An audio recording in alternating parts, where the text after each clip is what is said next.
Olá, seja bem-vindo à Diversidade, um espaço de reflexão da psicologia sobre temas importantes da sociedade brasileira. Tradicionalmente, abril é o mês em que o Brasil lembra-se que ainda existem índios no país. Longe dos holofotes da mídia durante os outros 11 meses, as notícias que aparecem nesse período parecem não mudar de ano para ano. Os problemas são os mesmos e as reivindicações também não mudam. Basicamente porque essa questão nunca é encarada com a profundidade e seriedade que deve ser encarada. Tratado infantilmente nas grandes cidades e como inimigo por populações rurais com quem divide espaço, o índio parece ter muito poucos interlocutores na sociedade que trabalhem por sua autonomia e seu bem-estar. E a psicologia, aos poucos, descobre que pode exercer esse papel. Acompanhe no Diversidade de hoje. Um encontro no CRP de São Paulo põe frente a frente a psicologia e a causa indígena. O trabalho da psicóloga Tânia Bonfim na aldeia Crucutu. A psicóloga Lumena Celi Teixeira opina sobre como a psicologia pode intervir na questão indígena. As dicas de Odair Furtado para ir um pouco além desse tema. E na entrevista, o trabalho conjunto de dois pesquisadores, o francês Ivan Darouari e a brasileira Sônia Grubitz. Responda você, os índios têm a terra que merecem nesse país? Se o índio tem o território que merece? Como que é? Não, sim. Não, tem. Não, ele não tem o território, ele precisa ter o espaço dele, ser merecedor do espaço. Com certeza não. Por quê? Ah, porque ele devia ter um meio de vida melhor, né? Espaço tem, mas não é respeitado, né? Devia ter mais proteção para eles. O índio nativo, ele realmente é o dono da terra, né? Na minha opinião, já é o suficiente. O Brasil é imenso, né? Manda um recado lá, não tem nada bom. Olha, tem suficiente para todo mundo, né? Não. Tem sim, mas só que o governo dá oportunidade para ele obter aquilo que é dele por direito. Ele só tem o dia 19 de abril. Tá um pouquinho exagerado, mas eles têm direito à terra, sim, né? Por que ele era o dono daqui? O lugar dele é lá na selva, onde eles costumam ficar. Aqui na cidade não vai ser. Eles estão se vandeando pelo mundo socialista e fica aí no meio do povo. Eles estão mesmo se formalizando, estão perdendo raízes. Hoje em dia, os índios estão saindo dos lugares onde eles estão, tá? E estão perdendo um pouco da cultura deles. Muita terra foi tomada dele, né? Eu não sei se a sobrevivência dele, a cultura toda teve que mudar em função disso. Antes eles viviam assim na mata, agora todo mundo está invadindo tudo. Porque tudo tem a evoluir, né? Não é possível que o homem destrua a natureza e quer destruir o índio também. Pode desrespeito isso. Ele deveria ter todo acesso à cultura, a gente respeitar a cultura dele, né? Isso é muito abandonado. Não adianta você dar um território e eles chegar, fazer tudo que eles querem. Vai ter que seguir regras. E tem que ver se os índios vão querer seguir essas regras. Que nem um mendigo. Você vê que isso não merece, mas você fala, pô, tem um trabalho ali, vai fazer uma faxina, eles não vão querer. Claro que não. Por que não? Obviamente não. Porque o homem toma conta de tudo, expulsa eles, acaba com eles, né, meu? Eu acho que eles estão assim. Tem que ter mais espaço para eles, coitados. Ah, pelo menos uma metade, né? Quem comenta as respostas da população é a psicóloga Leila Tardivo. Leila é livre docente e professora associada junto ao Departamento de Psicologia Clínica do Instituto de Psicologia da USP. A grande maioria diz que não, né? Que a terra não é suficiente. E aí vem com uma mensagem assim, de que o governo não dá oportunidade, de que... Então põe a culpa fora também. O homem invade como se nós não fôssemos homens e o índio também não fosse homem. Mas há uma ideia por trás do quanto essas pessoas foram vítimas de um verdadeiro genocídio, né? Séculos atrás. E isso foi, né, realmente matando de verdade em número, e matando em cultura, em religião, em idioma, em tradição. Muito bem. Me parece um aspecto importante sentir que há uma certa simpatia, no sentido de um certo reconhecimento de uma experiência tão difícil. Ao mesmo tempo, o que fazer com isso? Né? Então, tem umas visões um pouco românticas. Então, nós os estamos invadindo, eles precisam voltar para a selva, né? Visões assim. Então, se eles voltarem para a selva e ficar lá sem roupa, vão ser felizes. Não sei. Não é? Quer dizer, eu acho que talvez o grande desafio seja ser índio no Brasil hoje. Né? Conciliar, na medida do possível, estarem inseridos numa nação com um código de leis e, ao mesmo tempo, terem a nação que é deles, com o código de leis, com o idioma, com a religião, com as tradições, e o quanto isso pode até nos enriquecer nessa troca, né? Mas acho que o grande problema aí é que nesse embate, não é? E aí vem um psicólogo falar do assunto, talvez um antropólogo tivesse muito mais condição que eu para discutir essa questão histórica, antropológica e cultural. Agora, o que talvez me interesse, e o grupo de alunos nossos que estuda essa questão, e de outros psicólogos, a grande indagação é assim, nesse embate de que identidades essas pessoas vão ter, quem eles são hoje no mundo, são crianças a serem tutelados sem direito a nada, então se super protegidos vão comer sem fazer nada, são bandidos, são vagabundos que não trabalham e recebem tudo de graça, são coitados, são malvados, quer dizer, quem eles são? Né? Eles são índios, eles são brancos. Então talvez aí seja a discussão mais próxima ao psicólogo, assim, nesse embate de identidade há muito sofrimento. Porque eu cheguei a ver jovens que não sabem quem são. De usar a expressão como assim, quando eu era índio, ou minha mãe é índia, eu não sou. E aí, como ficam essas pessoas vivendo hoje? E o psicólogo, como pode atuar nessa questão? Quem fala sobre isso é a psicóloga e conselheira do CRP, Lumena Celi Teixeira. Lumena é professora e supervisora da Unip Santos. Ajudou a fundar e faz a coordenação de projetos do Centro Camará de Pesquisas e Apoio à Infância e Adolescência na Baixada Santista. A temática referente aos povos indígenas ainda é muito nova para os psicólogos e para a psicologia. Sendo assim, me parece conveniente a gente separar, ou pelo menos tentar organizar os campos de atuação que o psicólogo pode contribuir com essa temática. O primeiro seria no que se refere à atuação direta. O psicólogo atuando diretamente numa comunidade indígena, ele pode se preocupar, ou deve se preocupar, com pelo menos 3 aspectos. Os aspectos relacionados à saúde mental dos indivíduos, das pessoas que ali vivem, mas tendo em conta que a análise desses processos deve ser uma análise sempre psicossocial, levando em conta o contexto social histórico que produz essas dificuldades de ordem da saúde mental, como o alcoolismo, o uso abusivo de drogas, questões ligadas à exploração sexual, as relações familiares, diversos conflitos, enfim, lidar com essas questões não do ponto de vista individualizante, mas de um ponto de vista que leva em conta mesmo todo o histórico de desvalorização dessas etnias, de dominação entre a sociedade nacional e estes povos, enfim, para fazer uma atuação que seja contextualizada. Outro aspecto ainda ligado à atenção direta seria o fortalecimento da identidade étnica desses povos, porque a gente sabe o quanto que disso depende o fortalecimento dessas pessoas na luta pelos seus próprios interesses.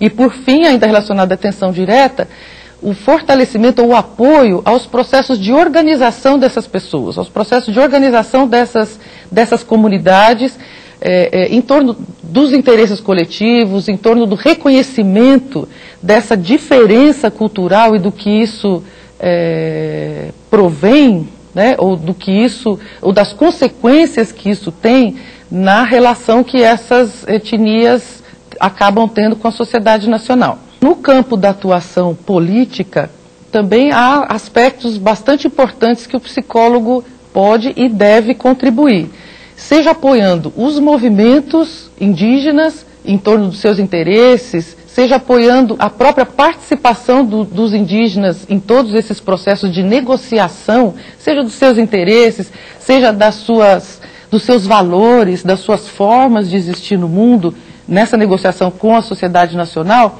assim como a própria valorização da participação desse indígena nos espaços de formulação e debate dessas políticas.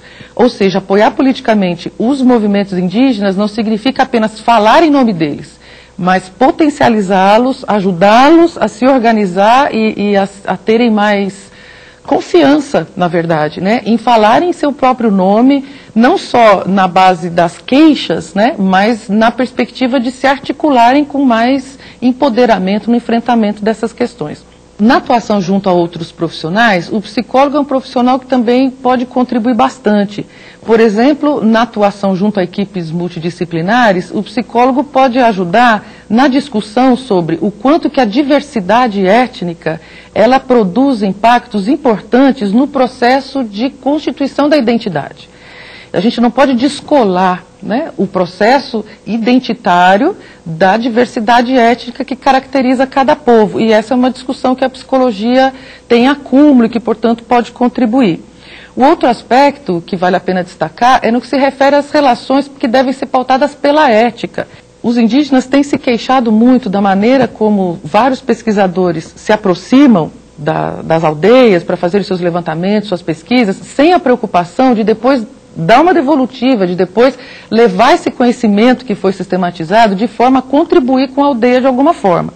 Então, essa discussão ética de como essas relações devem se pautar, não no utilitarismo, mas no fortalecimento dessas etnias, também é um campo onde os psicólogos podem contribuir. Durante muitos anos, a antropologia e a história tiveram uma certa hegemonia nos trabalhos realizados junto às comunidades indígenas. Mas desde a década de 80, o interesse e as ações da psicologia sobre esse tema vêm crescendo.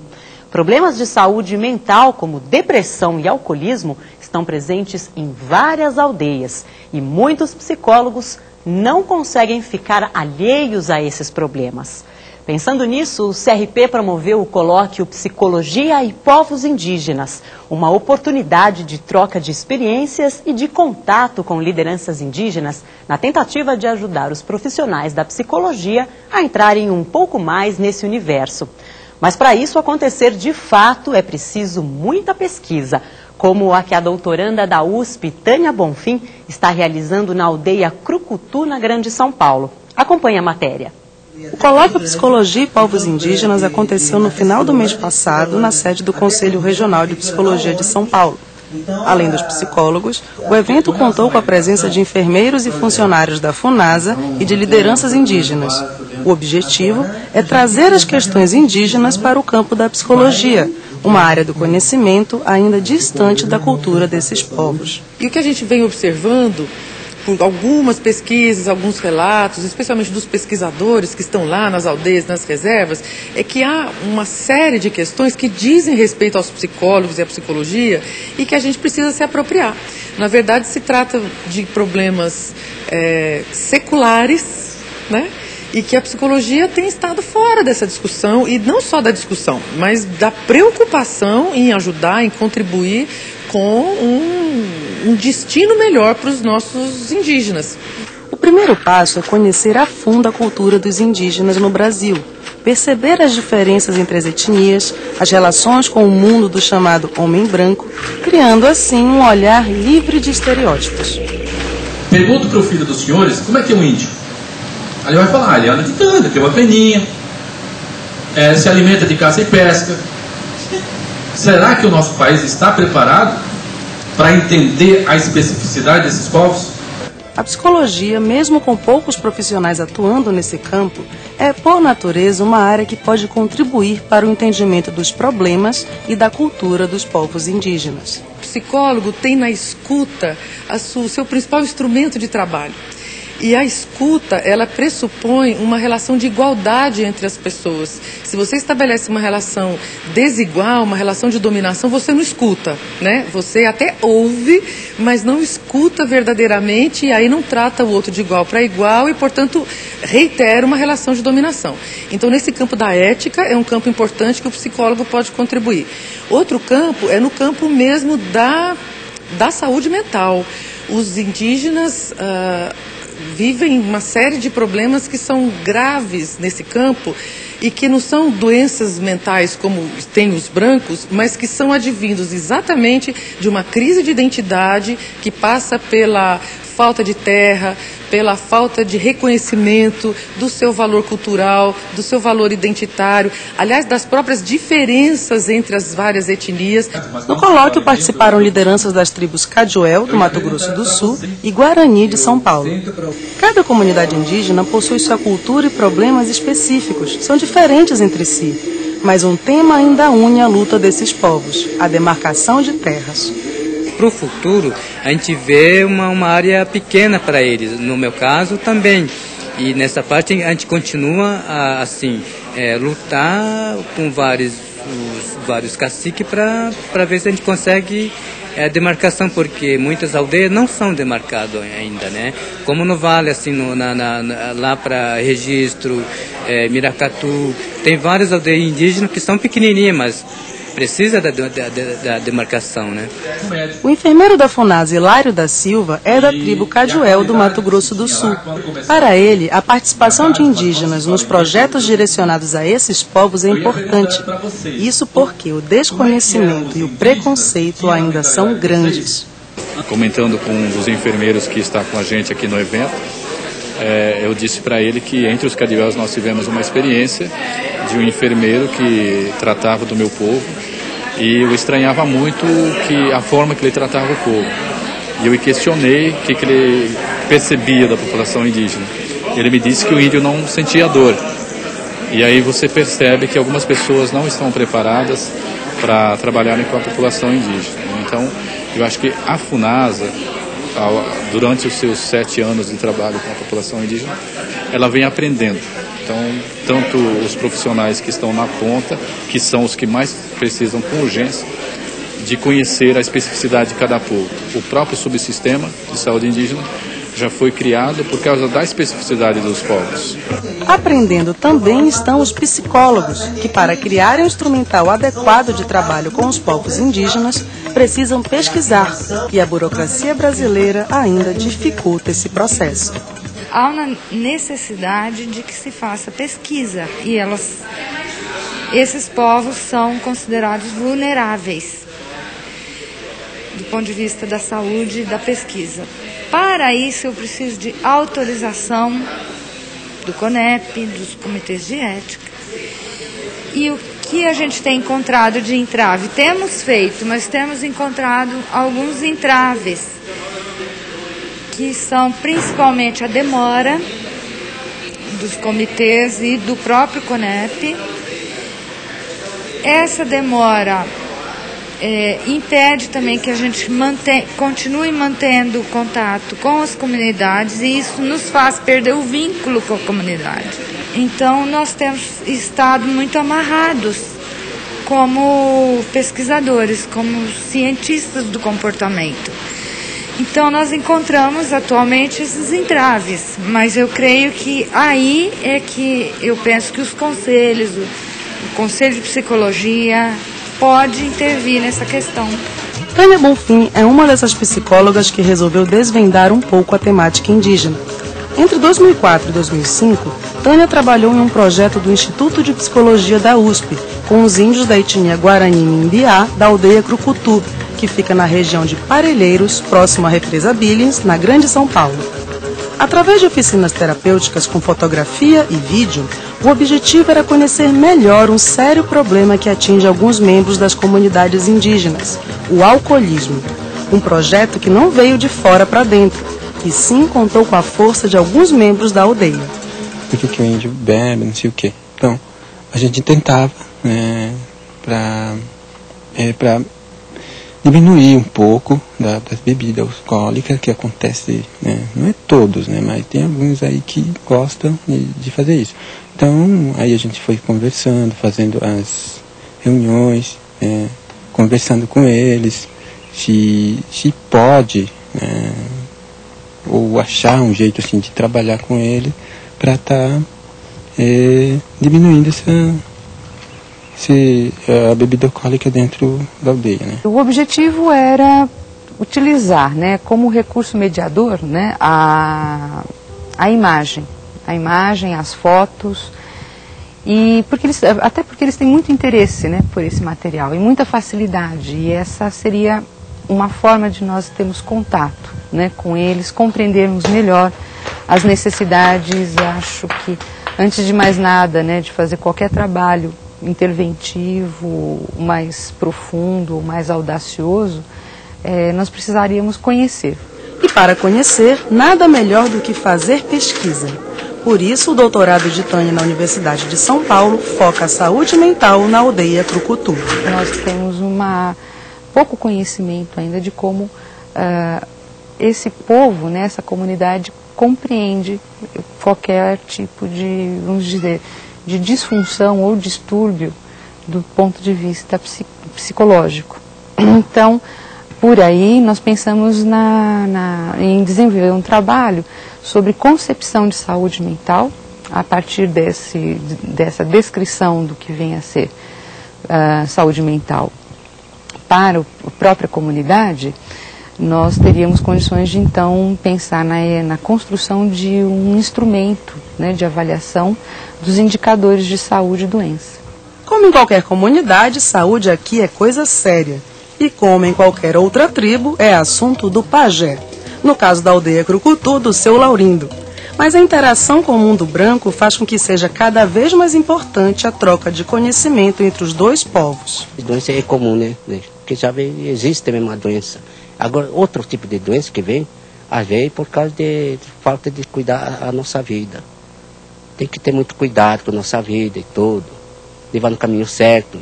E nós não podemos, como eu disse, é bom dizer direto, não podemos bagunçar demais lá para fora e tudo, senão a gente traz doença de lá também, né? Aí somos obrigados, tem que procurar alguma pessoa que entende dessas coisas para poder fazer o tratamento, né? Existem relações interétnicas.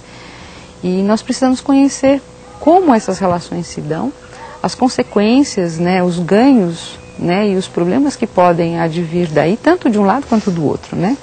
Só que nós estamos falando de minorias, nós estamos falando de minorias étnicas, né, que são mais frágeis, são vulneráveis. Então elas têm menos condições de se resguardarem. Para a Tânia, é a partir dessa troca desigual que surgem os principais problemas de saúde mental nas aldeias. Uma falta de respeito com o outro, com a diversidade cultural que já vem de longa data, desde os tempos de Cabral. Não é o caso aqui, né? Não é o que prepondera aqui. Nós temos, mas é algo que se ouve muito na televisão e etc., que é o problema de consumo, né, de bebidas alcoólicas, é um problema de depressão, o suicídio, em outras comunidades isso já aconteceu, e eu penso que é algo para nós pensarmos, né, o que se passa, o que está acontecendo, e isso tem uma história. Eu acho que nós não podemos deixar de olhar, né, para todo o contato, né, que nós tivemos já com essas comunidades, desde nossa chegada aqui nesse continente, né, a chegada do branco, né, nas Américas. Mas a troca com a cultura do branco não traz só problemas. Olívio Jecupé e Luiz Carais são exemplos disso. No final do ano passado, Luiz publicou seu primeiro livro e Olívio editou o 8º, todos bilíngues em português e guarani. Os dois ajudaram no projeto de oficinas terapêuticas e acham que a arte é uma forma do índio ver e ser visto. Hoje está começando a surgir muitas coisas na aldeia, como vídeo, como gravações de todo tipo, como a literatura escrita. Então, tudo que o índio está aproveitando hoje, ele tem que saber aproveitar porque é para o bem da comunidade. Então, às vezes, uma filmagem que acontece de um vídeo, às vezes aquilo pode trazer melhorias no futuro, porque às vezes pode acontecer de uma aldeia não conhecer aquele assunto. Então aquela aldeia que perdeu aquele conhecimento, através daquela gravação que está ali, você vai trabalhar com aqueles que perderam esse conhecimento. Então a escrita hoje, ela é importante nesse sentido também, porque você escreve algo que às vezes outros índios também não sabem. Então vai ser importante essas coisas, gravação, filmagem, escrita. Então para nós, a gente vê assim, temos que aproveitar como algo de bom. Entre as perdas e os ganhos dessa relação, para a psicologia fica o desafio de descobrir um terreno ainda novo para ela. Pesquisar e aprender para poder tratar, ajudar. Eu acho que nós temos muito o que fazer, né? Mas não é simplesmente fazer. Eu acho que nós precisamos ter muito respeito com essas populações e esse respeito implica oferecer algo seguro, né?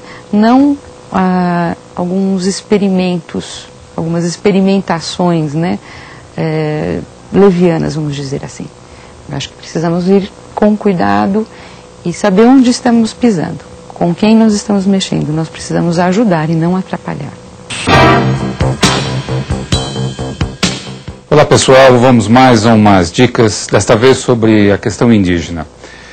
Eu quero fazer um comentário aqui sobre um livro que eu acho bastante importante, do Philippe Descola, um antropólogo francês que foi orientado na sua tese pelo Lévi-Strauss.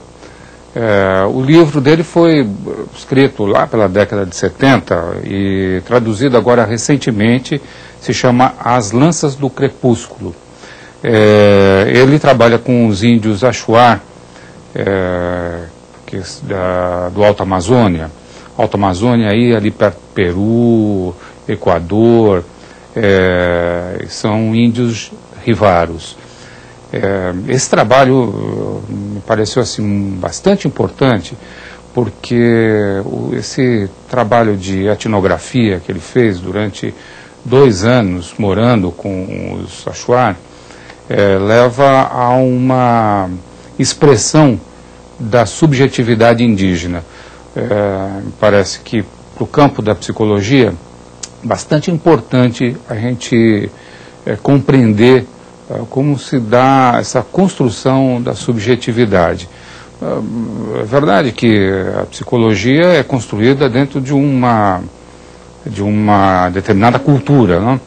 E é preciso que o psicólogo, e não só o psicólogo, mas particularmente o psicólogo, esteja preparado para enfrentar essas diferenças.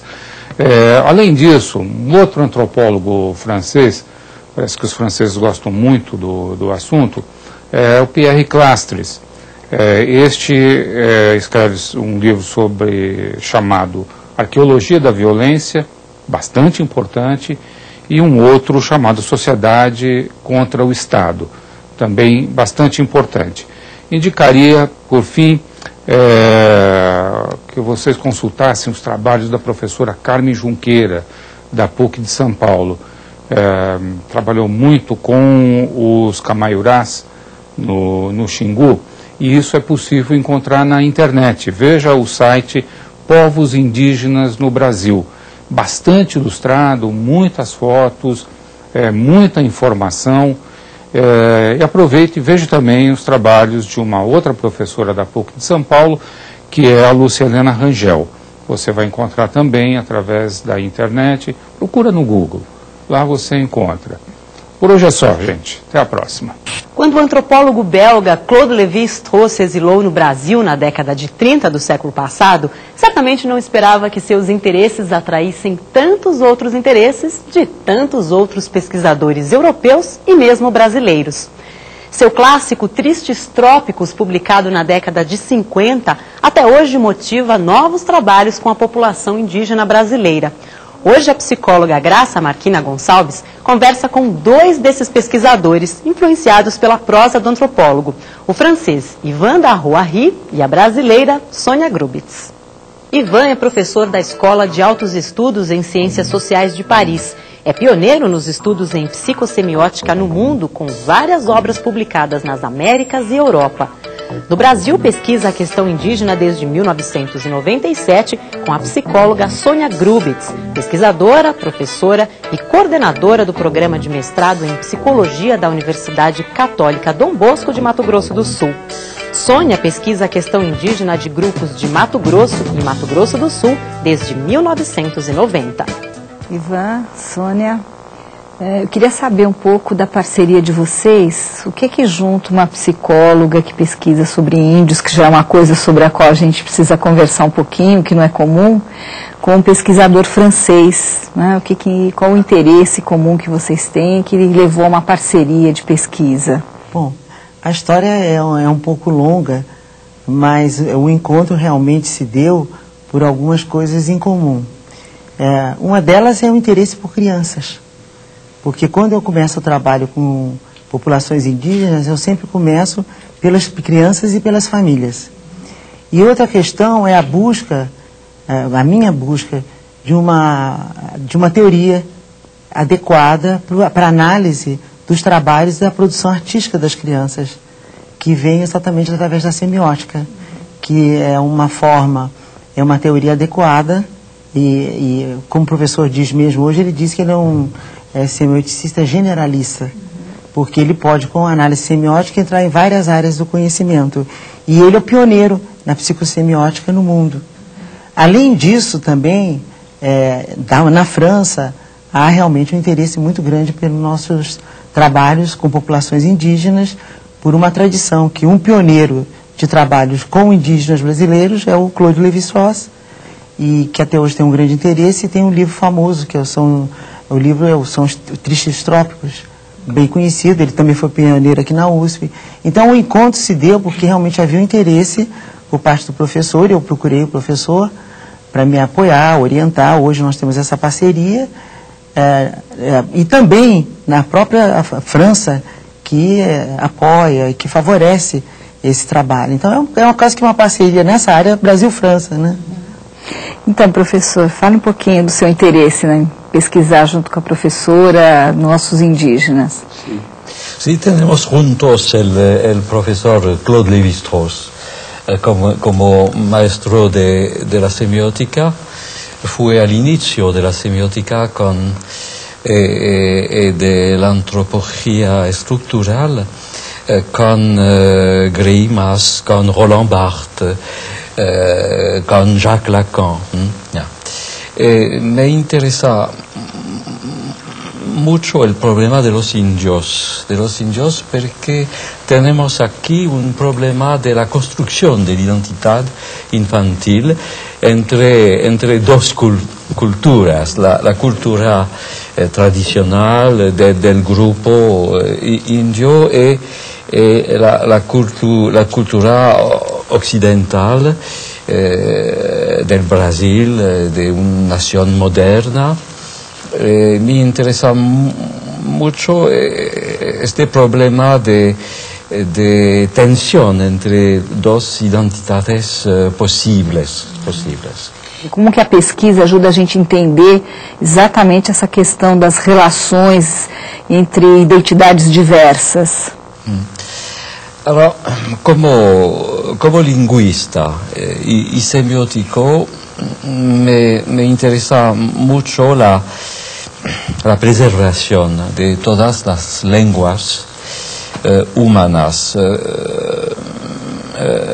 para una razón, es que una lengua no es simplemente una nomenclatura, un etiquetaje de las cosas del mundo, pero es una creación, una recreación del mundo. Entonces, cada lengua es una parte del patrimonio muy precioso de la humanidad. Y me interesa mucho con los guaraní, Kiowa, los Cajiweo, un libro escrito juntos con la profesora Sonia Gurbiz, y después los Terrena. Es muy importante, es un problema ético, moral y también pragmático de preservar la lengua y la cultura y ayudar a vivir las lenguas e culturas de los indios. E até acho que a própria diversidade, né, dos grupos indígenas deve mostrar uma riqueza muito grande nesse aspecto, né? Quer dizer, são diferentes línguas, diferentes culturas, cada grupo com a sua história, com as suas tradições. Eu imagino que é uma possibilidade grande de ver exatamente essa diversidade, poder aproveitar quer dizer, usufruir dessas experiências de visão de mundo e, enfim, de alguma forma aprender a lidar com essa diversidade toda, né? Primeiro, conhecer a história do Brasil e conhecer que realmente nós temos diferentes grupos indígenas. É um dado muito importante para o povo brasileiro. E, num segundo momento, as crenças, a forma de criar a criança, a estrutura familiar, são dados muito diferentes da nossa sociedade. A forma, como a dinâmica familiar é muito diferente. E que nós já perdemos, que é o respeito à criança, a não punição, o diálogo, o acompanhamento familiar, sempre alguém da família está junto, a participação da criança em tudo que acontece na vida familiar. Isso tudo nós estamos perdendo.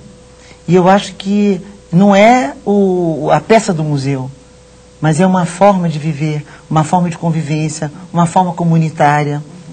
O que acontece também na questão das lideranças, que eles têm uma solução entre eles, não só para a eleição dos líderes, como também nas decisões, porque não há o voto, há discussão até o grupo chegar a um consenso, porque eles pensam que se ocorrer uma votação, aqueles que votaram contra, eles vão ser sempre contra aquelas ideias. Então tem que existir realmente uma adesão à ideia, à proposta. São coisas assim que eu tenho observado, às vezes, por exemplo, na aldeia Alves de Barros, que eu frequento mais, Cajuel, eles passam um dia inteiro reunidos e discutindo problemas. E chegam a um consenso, né? E nós temos assim muita dificuldade em relação a isso. Então não é apenas uma questão assim da figura, da imagem, é uma questão também moral, ética, de educação, de saúde mental. Então, na verdade, a questão da preservação, ela é muito mais profunda do que normalmente se pensa, né? Você não vai preservar alguma coisa superficial, algumas tradições aparentes, é um modo de vida, é toda uma concepção, né, de uma forma de se relacionar com a realidade, que acho que ensina, acho que é isso que você está dizendo, né, ensina todo mundo a conviver, né, no sentido mais amplo mesmo, do reconhecimento das diferenças em sentido mais profundo, né, porque eu acho que é importante isso que você falou, o próprio povo brasileiro tem que conhecer a sua história reconhecendo a diversidade de grupos e de nações indígenas que nós temos, né? E acho que é um aprendizado para essa convivência. Isso é uma questão importante também lá na Europa, na França, quer dizer, como é que é isso num país que tem uma outra história, uma outra realidade? Sim, em Europa vivemos en la Francia, por ejemplo, dos problemas. Un problema que he recibido resolución desde más de 20 años, es decir, la preservación de las lenguas tradicionales. Por ejemplo, la lengua vasca en Francia. Hay escuelas donde se enseña la lengua vasca a los niños del país vasco francés. Es un cambio de la política muy importante.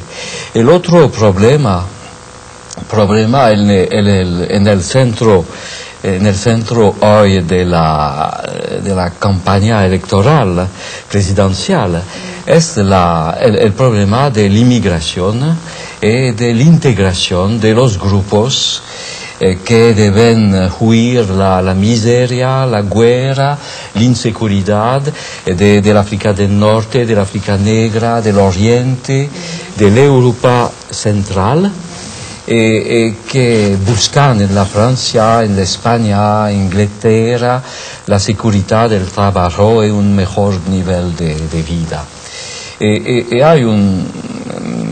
Pienso que en Brasil hay un problema inverso, porque los indios estaban los primeros ocupantes del país y no deben ser considerados como inmigrantes del interior. Inmigrantes del interior vienen del pasado del Brasil, de la identidad histórica del Brasil, y pienso que cada grupo debe ser respetado en su lengua, su cultura, su manera de vivir, su manera de representar el mundo. Hay una riqueza muy importante de elaborar la identidad colectiva del Brasil en relación con estas identidades muy históricas del país. Vivimos en un mundo que vive la exclusión, pero que pide la integración. La integración es la aceptación de la diferencia. Me parece que ahora la aceptación de la diferencia, la integración es un valor muy común en el mundo. É um problema da humanidade agora. E acho que quando você deu alguns exemplos das pesquisas, do que você busca, né, nesses contatos, acho que um pouco ilustra isso, né, a importância de você nessa relação detalhar o que é a identidade e o que essa troca, né, das experiências pode contribuir para essa integração que respeita a diversidade, né. Conta um pouquinho de algumas coisas dessas pesquisas, né, que você tem encontrado. Você falou uma coisa muito importante, a questão da identidade. Na pesquisa, eu sinto e penso, eu tenho percebido isso, que há uma diferença nos grupos. Existem grupos, por exemplo, os guaranis, que eles vivem um conflito entre ser índio e não índio, entre ser guarani e não ser guarani. Então, nessa busca, muitas vezes eles querem ser um homem da cidade. Agora, os Cajuel, por exemplo, eles são muito integrados. E eles têm uma autoestima muito desenvolvida. E eles têm uma forma de chegar na sociedade nacional envolvente e de se relacionar integrados e com um grupo fortalecido e negociando. Então, existe um diálogo. Enquanto que aqueles que têm a dúvida e o conflito entre ser ou não índio, esses chegam na cidade e eles têm toda uma situação que eles mesmos se apresentam para discriminação. E aí eles não conseguem se desenvolver na sociedade fora do grupo. O grupo tem que estar integrado. Então ele pode estar, por exemplo, como eu tenho na minha universidade, eu tenho alunos índios estudando, mas que eles têm um sentimento de ter orgulho da sua etnia, de conhecer bem a sua etnia. Nós trabalhamos muito com essa questão. Então, a identidade, ela é fundamental. Eu preciso saber quem eu sou para eu poder ter um diálogo com o outro. E acho que por aí que é importante, tanto a psicologia como a semiótica, a psicossemiótica, né, que acho que é um tipo de olhar diferente exatamente para essa questão da identidade, que vai, imagino, por outros aspectos que não os que tradicionalmente se pesquisou quando se abordou, se investigou esses grupos de culturas diferentes, né? O que é exatamente esse olhar, a pesquisa a partir da psicossemiótica? O que a gente... né, qual é o recorte que se faz? Sí, la psicosemiótica es una disciplina bastante reciente, no muy conocida. Es una tentativa para describir y analizar el ser humano como fuente de sentido. Come fuente de sentido, perché somos todos fuentes de sentido, y el problema de la psicosemiótica es cómo se genera el sentido en el comportamiento, qué son los trastornos de esta generación de sentido en el comportamiento. Es un punto de vista original, muy interesante, porque en la psicología, en la etología, que son disciplinas vecinas, hay problemas que no han recibido resoluciones, pero en el punto de vista de la psicosemiótica se puede, no siempre, pero se puede trovar soluciones. Quisiera decir una cosa sobre los indios que me interesa mucho.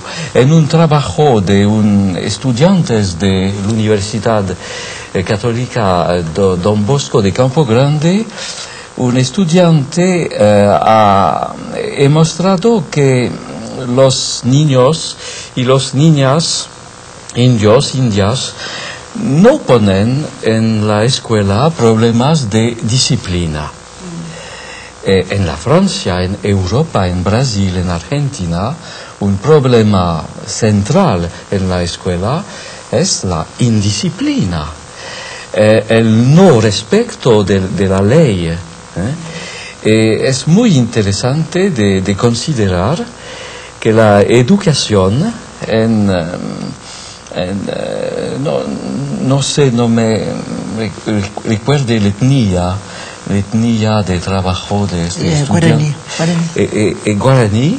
En esta etnia hay resultados muy interesantes de la educación y quizás de la relación madre-niño, madre-niña, de la relación muy temprana, que explica que después en la escuela no hay manifestaciones de indisciplinas. Creo que debemos aprender de los niños principios de educación que no tenemos ahora. E Sônia, a psicologia, né? Falei isso um pouquinho com você. A psicologia nova nesse campo. E é um desafio, como que é? Como que está sendo esse desafio? Eu penso que a psicologia está aprendendo muito, vendo essas diferentes culturas. Eu, pessoalmente, isso individualmente, depois que eu comecei meus trabalhos com as populações indígenas, eu mudei em muita coisa. Minha maneira de perceber a vida, o tempo, as relações. Então, é muito importante a entrada da psicologia nesse campo, a emergência dessas questões. Porque nós estamos entendendo, nós estamos estudando tudo isso, e eu acho que é muito importante levar para outros grupos, mesmo grupos que estudam a questão escolar. Eu tenho até uma proposta de uma mesa para o Congresso Nacional de Psicologia Escolar, que eu vou falar exatamente sobre isso. Então a gente está na psicologia, nós estamos na psicologia social, porém nós estamos levando para outros fóruns essa visão, essa pesquisa, essa proposta. Então nós estamos recebendo deles as informações. Agora nós também podemos levar para eles tudo que nós estamos percebendo para ajudá-los a também entender essa construção da identidade, quais são os aspectos importantes para eles também saberem lidar com tudo isso e também com a relação com a sociedade nacional envolvente. Então, eu acho que é uma troca e riquíssima para o psicólogo, e eu penso realmente, não é porque eu sou psicóloga, que é a hora da psicologia nessa área. E não só da questão indígena, da exclusão. E eu acho que realmente, atualmente, a bandeira do Conselho Federal, do Conselho Regional de Psicologia é essa. Essa troca é riquíssima para nós. É certo. Tá bom. Obrigada, Ivan, obrigada, Sônia.